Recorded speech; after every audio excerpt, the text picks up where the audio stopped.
Hi everyone! I've been obsessed with making a bow change smooth for a long time, and today I decided to make a video about it because I really want to help other people who are struggling with this. So I was told that when I do the bow changes on the frog, I need to be very flexible in my wrist, or even to do this number 8 at the bottom, and that would help me to make the sound better, but it really doesn't help. So I wanted to start this video by saying that I think that the best way to do the bow change of the frog is for your hand to be very passive. And I mean by passive that you don't do any flexibility movements with the wrist or with your fingers, because that doesn't help. So I'm going to go to my first tip for you, which is to think about the larger muscles. By that I mean think about tricep and biceps, and not so much about the flexibility of the fingers, because they will follow the movement. Sometimes I'm even thinking about that my movement is coming from the back, behind my arm, or the complete back. So it will sound like this if I'm coming up towards the frog.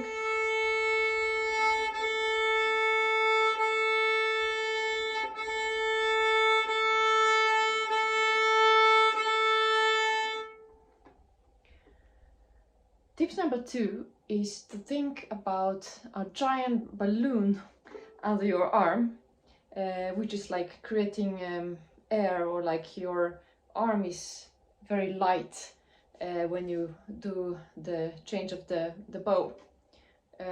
So it's like creating somehow of image that the bow change is also very light, that this balloon is helping you like to move your arm.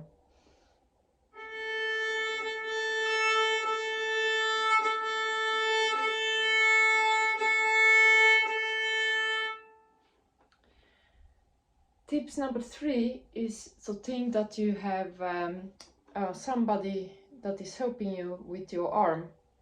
Like imagine like a little kitten, a mammoth kitten is biting it to lift it up. So I am like having this silent helper taking my bow up, like from my hand.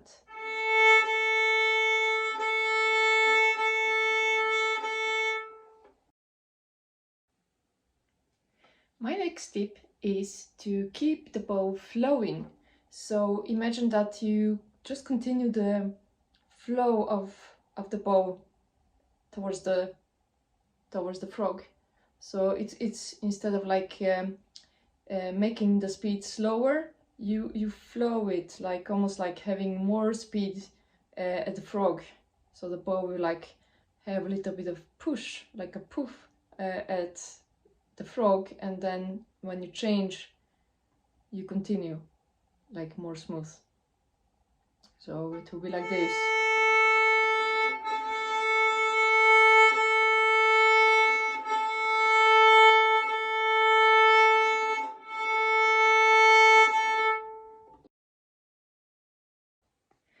My next tip is to imagine that you have more bow at the end of the tip here and the end of the frog. So to make it easier for you, you can hold the bow a little bit higher here, and then when you play with up bow, you just pass .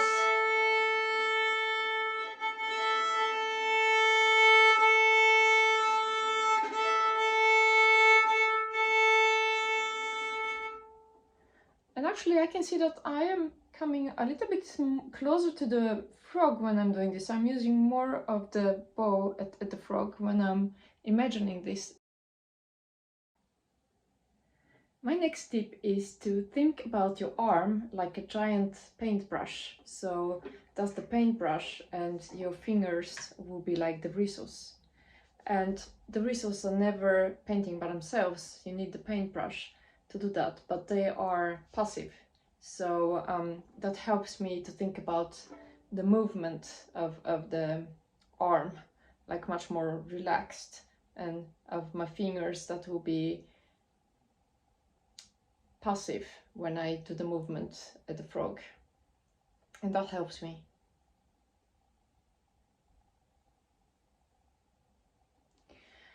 Okay, my next tip is to keep your bow straight. So like I mentioned in the beginning of the video, many people says that you can like think about the figure 8 at the frog. But for me that doesn't work, and I feel like a bump at the change of the bow, and that's not good for my sound. So I am literally looking at my bow and checking that the bow is just going parallel to the bridge all the time.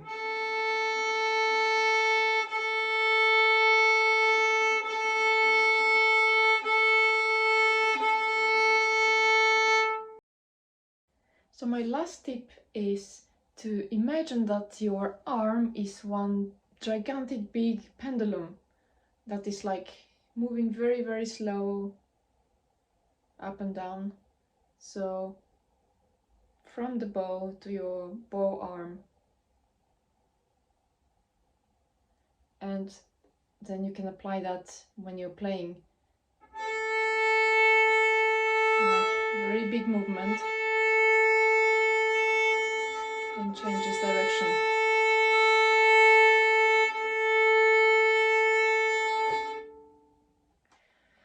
That was my last tip for you.